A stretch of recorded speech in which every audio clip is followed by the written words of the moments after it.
विधान बताते हैं थोड़ा सा। जब प्रभु किसी पर कृपा करते हैं, ये वैभव मिलना कृपा नहीं है, ये पुण्य है। पुण्य से एक घोर पापी को भी बहुत, देखो पाप करके भी उनका कोई पुण्य है जिससे वो सुकृत पूर्व के सुकृतवश चल रहे हैं, नया पाप है। ये वैभव बढ़ना या यश बढ़ना ये भगवान की कृपा नहीं मानी जाती। भगवान की कृपा मानी जाती है अंदर का चिंतन बदलना, जिससे आपके अनंत जन्मों के संस्कार भस्म होकर और अगला जो है वो बड़ा उत्तम होगा। अंदर के चिंतन से होता है, बाहर से कुछ नहीं होता। महत्व अंदर का चिंतन। अच्छा, अंदर का चिंतन हम लोगों का स्वभाव बन गया बहिर्मुखी। बहिर्मुखी मतलब बाहर, बाहर यश कीर्ति लाभ विजय, इससे हमको सुख मिलता है। अंदर से कोई मतलब नहीं रखता कोई, कोई विरला ही अंदर से।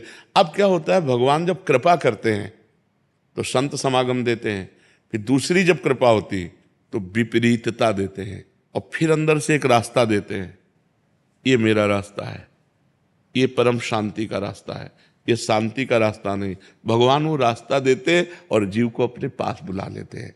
बिना प्रतिकूलता के संसार का राग नष्ट नहीं होता। किसी को भी वैराग्य होता है तो संसार की प्रतिकूलता देखकर वैराग्य होता है। सब कुछ हमारे अनुकूल है तो हम आनंदित होकर उसका भोग करते हैं। जब हमारे ऊपर प्रतिकूलता आती है तब ठेस पहुंचती है कि इतना झूठा संसार, तो अंदर से भगवान रास्ता देते हैं, ये सही है।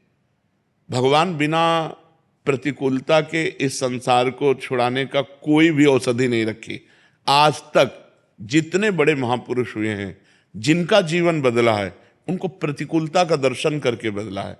तो कभी प्रतिकूलता आए तो उस समय आनंदित हो कि मेरे ऊपर अब भगवान की कृपा हो रही है, कि मुझे सतमार्ग में चलने की प्रेरणा मिल रही है। अगर सतमार्ग छूटा हो, ये सब तो एक सेकंड के लिए आप विचार कीजिए। अब अपना सुधार कर लो, अपने जीवन को सत्य में ले आओ, तो अगला जो होगा वो बहुत जोर का होगा। चाहे जन्म हो तो श्रीवान कुलवान धनवान वैभव संपन्न ऐसे, और भक्ति की अनुकूलता, भक्ति की अनुकूलता, खास बात श्रीवान धनवान कुलवान नहीं, खास बात भक्ति की अनुकूलता। अगर इस जन्म में भगवत प्राप्ति नहीं हुई तो भगवान श्री कृष्ण ने गीता में कहा है कि मेरे भक्त का नाश नहीं होता, मैं कुलवान धनवान श्रीवानों के कुल में जन्म देता हूं और फिर पुनः भक्ति का माहौल देता हूं, और पूर्व का जो भजन छूटा हुआ हो वहीं से उसको। अब बिल्कुल ऐसे ही रहो जैसे रह रहे हो, बिल्कुल संसारिक बन करके रहो, लेकिन अंदर का चिंतन आपका बदल जाए। अंदर के चिंतन में आपकी यश की भावना न रह जाए, अंदर के चिंतन में आपको धन बढ़ाने की भावना न रह जाए। अंदर का चिंतन हो जाए, प्रभु बहुत जन्म व्यतीत हो गए, अब एक बार आपसे मिलना चाहती हूँ, एक बार आपसे मिलना चाहते हैं प्रभु, मुझे आप चाहिए, अब संसार नहीं, तो बात बन जाएगी, तो बात बन जाएगी। तो इसलिए आनंद पूर्वक भगवान का नाम जप करो, बिल्कुल चिंता मत करो। बाबा, क्या नाम जप से हो जाएगा पूरा? ये हम अपने जीवन का अनुभव बताते हैं। सांख्य योग और अष्टांग योग और कर्म योग और भक्ति योग, चारों योगों में प्रवेश रहा है। पहले हम सन्यासी रहे हैं 20 वर्ष सन्यासी रहे काशी विश्वनाथ जी।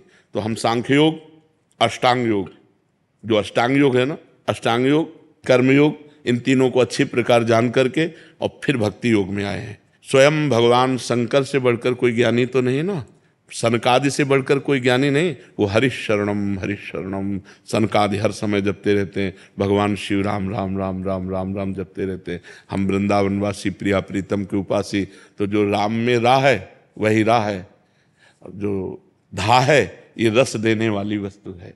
तो हम राधा राधा राधा राधा, मतलब आप ये समझो कि हमारी इतनी तार्किक बुद्धि रही, हमारी श्रद्धालु बुद्धि नहीं रही।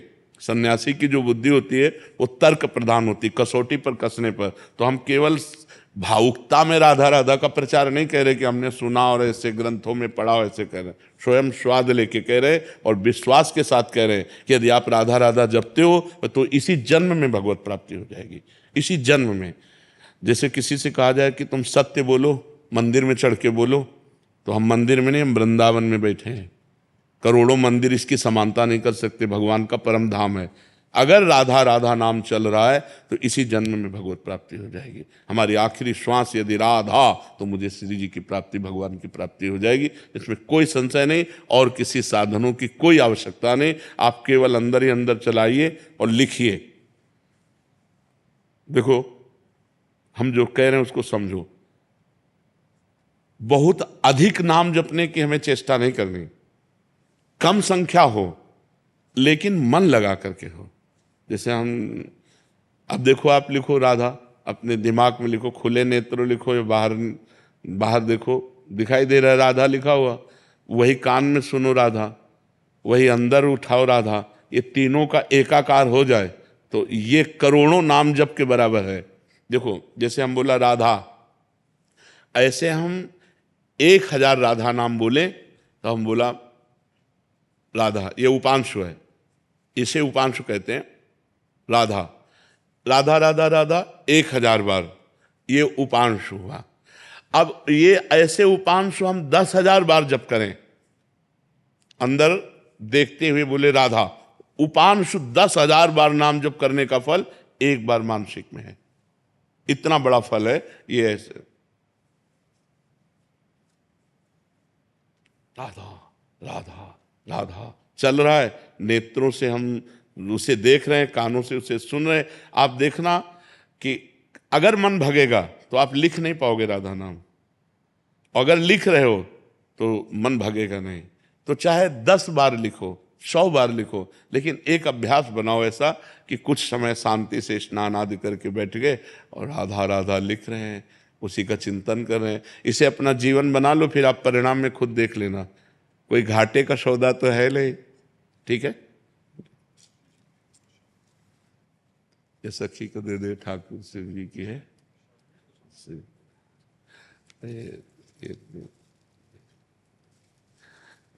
खूब आनंदित रहो, नाम जप करते रहो, प्रसन्न।